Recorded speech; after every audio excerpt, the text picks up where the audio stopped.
Continuamos con lo que estábamos charlando recién un poquito. Vimos el tema de la naturaleza jurídica, las responsabilidades. Ahí tenemos que nos falta agregar el tema de la naturaleza jurídica de la SAU, de la Sociedad Anónima Unipersonal, en donde la doctrina dice que la naturaleza jurídica de ellas es una manifestación unilateral de la voluntad. Hemos dicho en todo el transcurso de estas charlas y audios que estamos creando una nueva persona, una persona jurídica, ¿verdad? Entonces quiere decir que al crear una nueva persona tenemos hacia ella un centro de normas que le confiere derechos y obligaciones, que tiene también los atributos de la personalidad. Esos atributos de la personalidad son como en el tema de las personas físicas, ¿no? Tiene un patrimonio propio que está desasociado del patrimonio de la sociedad, de los socios, perdón. Tiene el derecho a un nombre que la distinga de su competencia. Tiene un domicilio propio que también seguramente es distinto al de los socios. Puede estar en juicio como actora, como demandada. Es decir, una nueva persona que la diferencia del grupo de socios que estábamos hablando. Ahora, esta personalidad que le concede no el Estado, sino la ley, esta personalidad, decíamos, cae en alguna oportunidad. Y es lo que se llama la teoría de corrimiento del velo societario, que está plasmada en nuestra ley en el artículo 54. Es decir, ¿qué significa esto? Lo representamos como una obra de teatro, ¿verdad? Un escenario donde hay un telón y atrás de ese telón están los socios y delante la sociedad.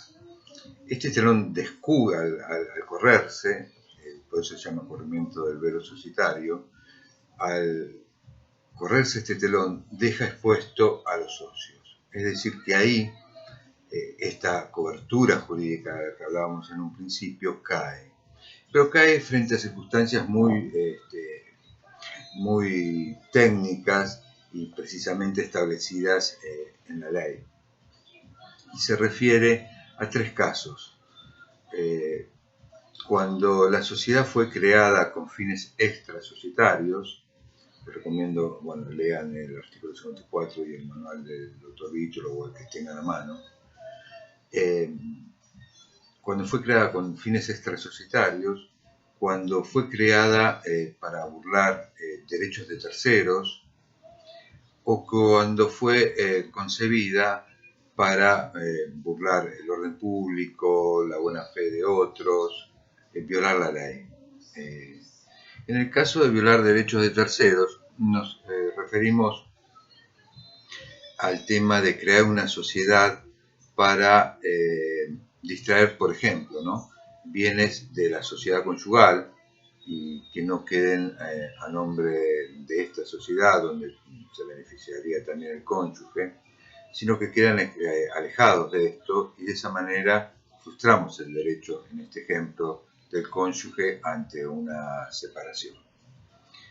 Entonces, es importante la teoría del corrimiento del velo societario, que también se puede dar cuando la sociedad, como ejemplo, cuando la sociedad es muy común en los juicios laborales, donde la sociedad no realiza los aportes patronales, por ejemplo, y entonces se dice que se utilizó esta estructura para burlar la ley.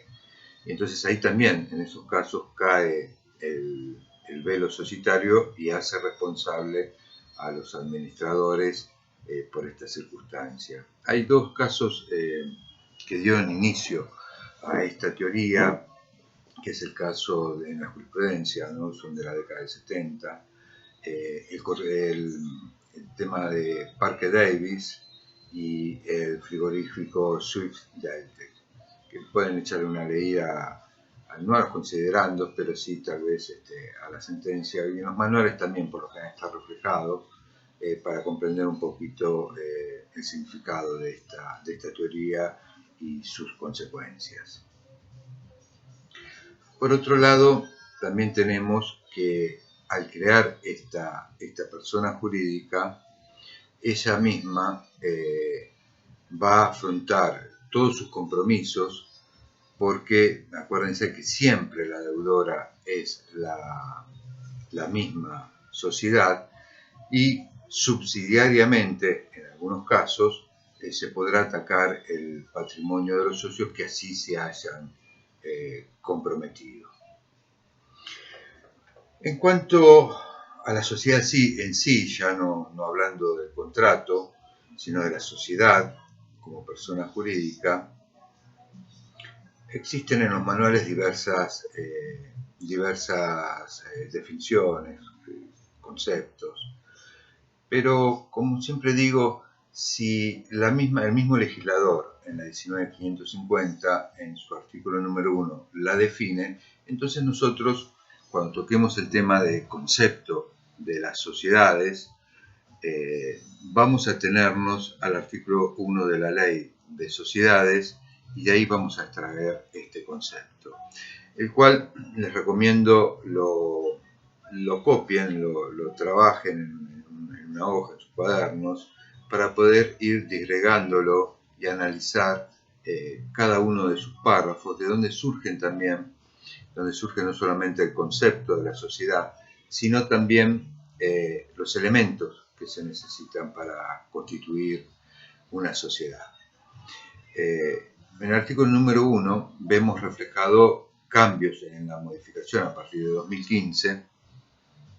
Recordemos que antes se hablaba de sociedades civiles y de sociedades comerciales, ahora ya las sociedades civiles no existen dentro del concepto para diferenciarlas de la comercial, sino que han pasado a la sección cuarta.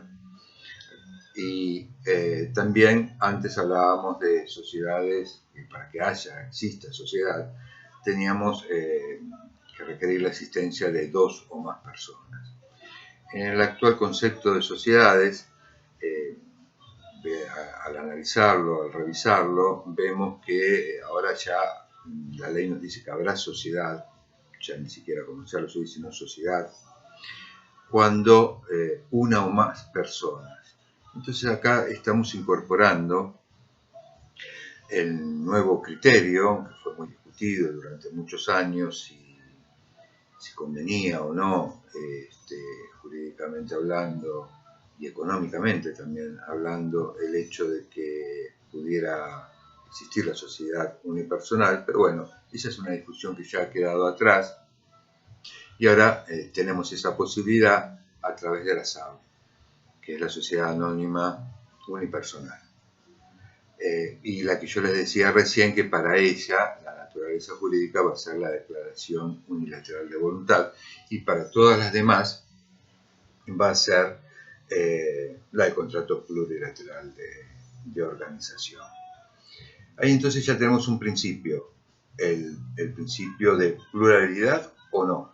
Antes hablábamos de un principio de pluralidad exclusivamente, pero con la incorporación de SAU ya ahí no podemos atenernos exclusivamente, salvo para el resto de los tipos societarios, la necesidad de que existan 2 o más personas.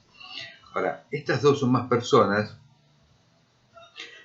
tienen que organizarse conforme a algunos de los tipos previstos en la ley.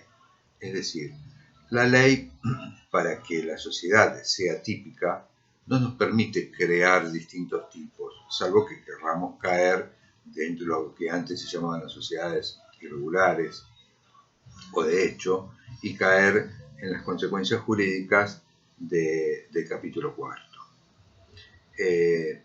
También estas personas deben organizarse conforme a algunos tipos previstos en la ley. ¿Y de qué manera? Realizando aportes. El aporte es la principal obligación de los socios. Ya cuando desarrollemos obligaciones de los socios vamos a ver que tienen otras tantas, ¿no? Pero la principal obligación del socio consiste en el aporte. Y ahora, Esta organización también va a regular el tema de la forma, de la clase de aportes, el plazo y las obligaciones que contraen los socios de esta manera. Es decir, que el concepto de organización, organizados conforme a algunos tipos previstos en la ley, es otro de los elementos que encontramos en esta definición. A su vez, este concepto de organización se divide en 4 subelementos que la componen la organización. Uno de ellos es el nombre. La sociedad, como dijimos cuando hablábamos de la personalidad, tiene el derecho, pero también tiene la obligación de tener un nombre que la distinga, primero de sus socios y después como atributo de la personalidad y después de los de la competencia. El nombre de la sociedad, existen 2 clases, 2 tipos de nombre, el nombre de fantasía y el nombre el nombre de fantasía que representa a las sociedades de capital, nos hace ver que estamos frente a una sociedad de capital, y si no, el nombre de alguno o de todos los socios seguidos de la palabra y compañía.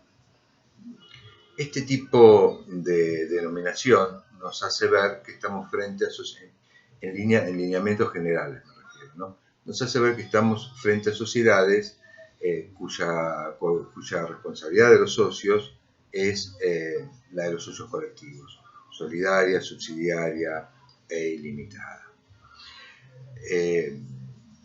Siempre el nombre debe estar seguido. Todo lo que violemos respecto a este tipo de consignas que nos da la ley hace responsable a los administradores, ¿no? Por los daños, siempre y cuando produzca daños a terceros. Entonces decíamos que debe estar seguido por las siglas, el tipo de sociedad de que se trate,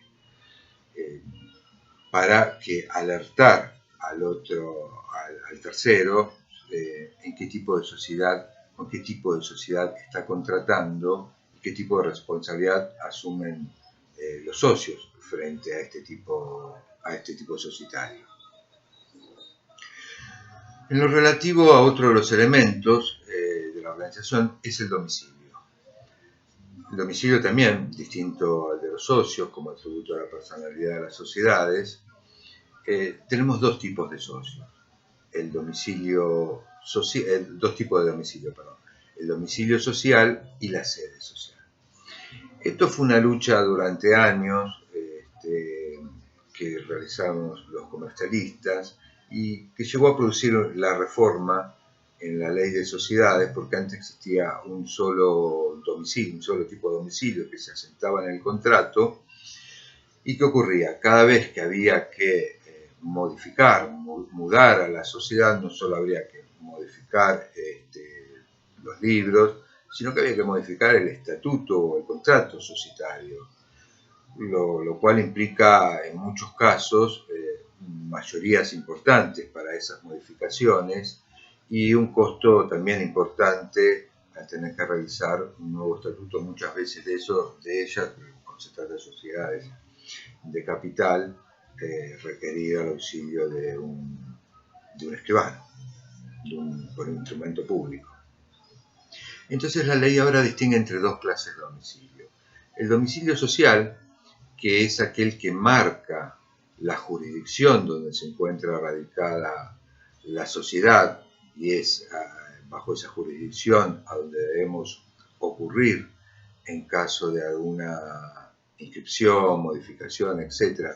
Me refiero al registro público, de que se trate de la zona que corresponda. Y el otro domicilio, que es la sede social.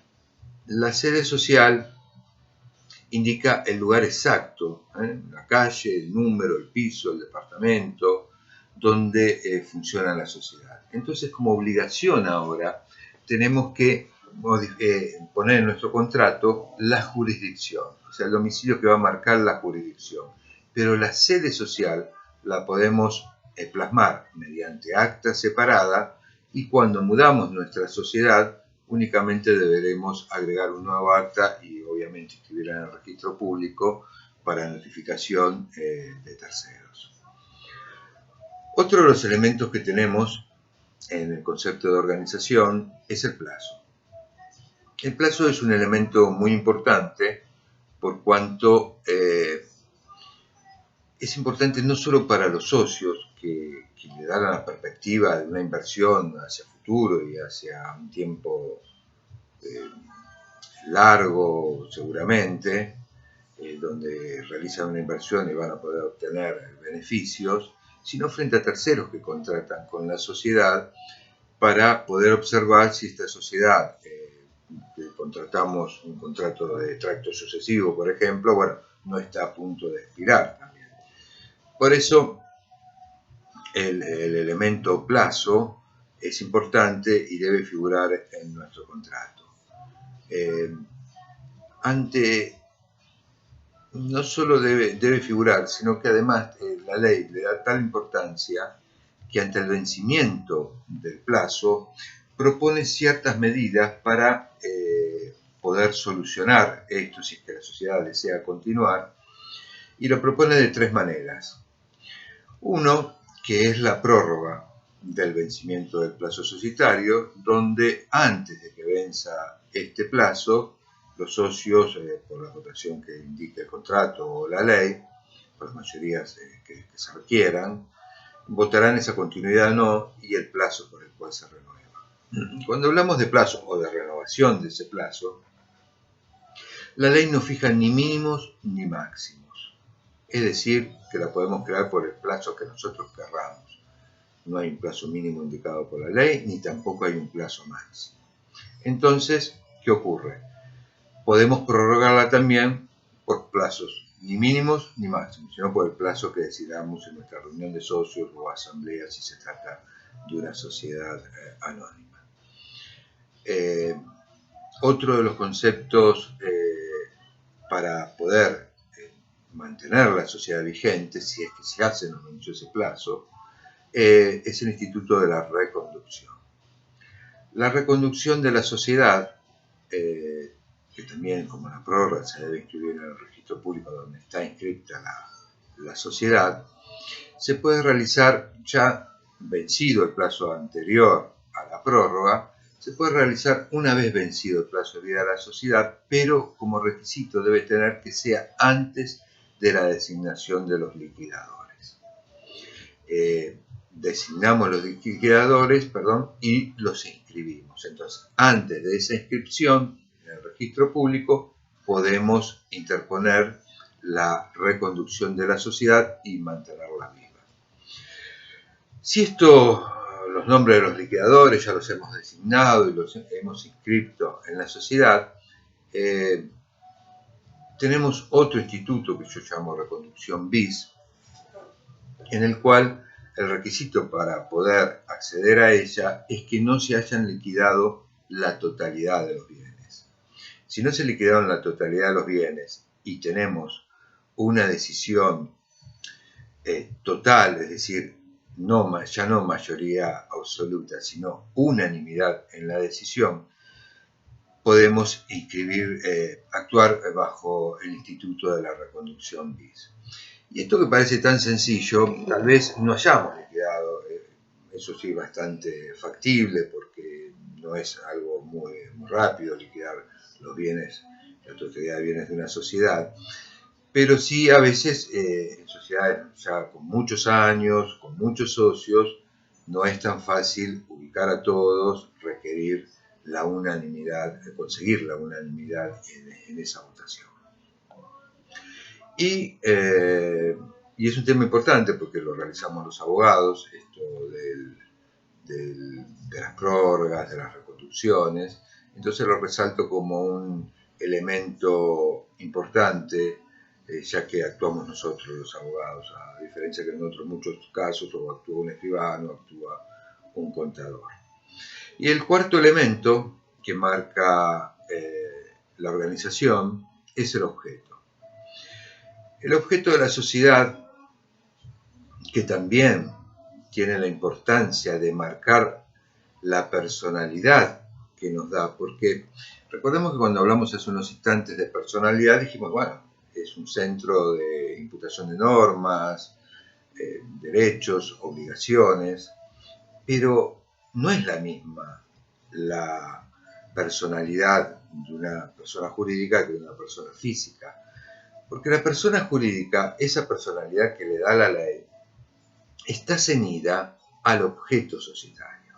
Es decir, que puede realizar actos y ser imputación de normas siempre y cuando se maneje dentro de ese marco del objeto de la sociedad.